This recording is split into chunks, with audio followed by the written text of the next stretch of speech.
6 দফা দাবি আদায়ে খুলনা পলিটেকনিক ইনস্টিটিউটে তালা ঝুলিয়ে দিয়েছেন শিক্ষার্থীরা। বিস্তারিত জানাতে খুলনা পলিটেকনিক ইনস্টিটিউট থেকে সরাসরি যুক্ত হচ্ছেন আমাদের খুলনা বিভাগীয় প্রতিনিধি মোহাম্মদ অসীমের আগেও আমরা দেখেছি আসলে 6 দফা দাবির প্রেক্ষিতে সেখানকার ছাত্রছাত্রীরা আন্দোলন করছেন। এখন কি অবস্থা সেখানে, আপনার কাছ থেকে জানতে চাই।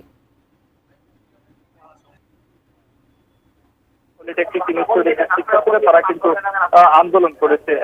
আজ সকালবেলা দেখেছি আমরা পূর্ব ঘোষিত কর্মসূচির অংশ হিসেবে তারা বিক্ষোভ মিছিলের ডাক দিয়েছেন। একই সাথে কিন্তু খুলনা পলিটেকনিক ইনস্টিটিউটে কিছুক্ষণ আগে অর্থাৎ সকাল 10:30টার দিকে কিন্তু তারা তালা ঝুলিয়ে দিয়েছেন। তারা বলেছেন যে তারা বিভিন্ন সময় আন্দোলন করছেন, তবে তারা যে দাবিতে আন্দোলন করছেন তাদের দাবি কিন্তু পূরণ হচ্ছে না।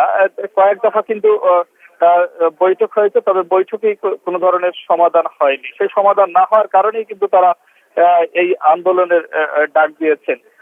আসলে একটু কথা বলতে চাই, আপনারা 6 দফা দাবিতে যে আন্দোলন করছেন, কি মনে করছেন আপনারা, কেন আপনাদের দাবি পূরণ হচ্ছে না? অ্যান্টিব্যাকটেরিয়াল অ্যাডিটিভ যুক্ত সেরা ওয়াটার ট্যাঙ্ক বিশুদ্ধ পানিতে ব্যাকটেরিয়া জন্মাতে দেয় না। আমাদের মেইন যে 6 দফা দাবি, কি মনে করছেন কেন আপনাদের দাবি পূরণ হচ্ছে?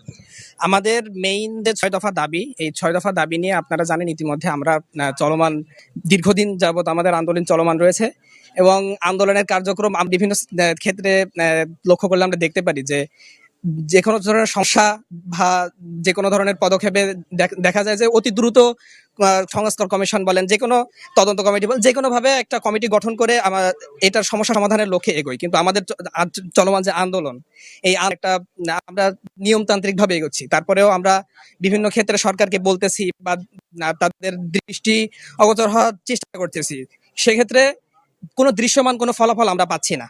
বলা হচ্ছে বিভিন্নভাবে যে তোমাদের বকা হবে, কিন্তু এই আশ্বাসটা আমরা দীর্ঘদিন যাবত শুনে আসছি। আমরা চাই এখন আমাদের এই আন্দোলনটা যাতে মানে দীর্ঘমেয়াদী ভাবে একেবারে সুষ্ঠুভাবে এবং সঠিকভাবে এবার শেষ হয়, এর পরবর্তীতে যেন এই আন্দোলনটা আর চলমান হয়।